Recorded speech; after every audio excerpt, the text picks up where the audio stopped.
Alright guys, so here it is. I've got the old dyno completely stripped down. I'm going to repurpose as much as I can. I've got the tank up here I'm going to reuse with the filter. I've got a bunch of new hoses here. I'm going to repurpose the old pressure relief valve.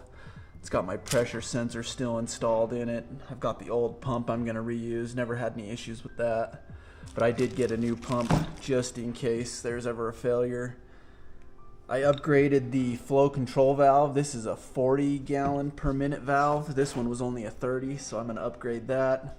Got a bunch of spare fittings here, and I've even got a little oil cooler that I'm going to install. And you know what? I should have actually put in another post right here, because this oil cooler, it's going to need to sit up under here, and this side over here has just got nothing to mount to.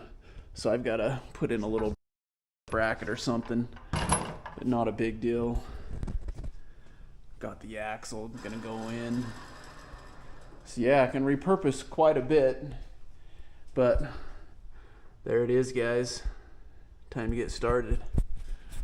So I'm just gonna go through, I'm gonna dry fit everything. That way I'm only drilling holes once. I don't wanna put in a bunch of holes in this thing that I don't need to. So I'm gonna dry fit everything, and then we'll go through and just put it all together. So appreciate you guys for watching.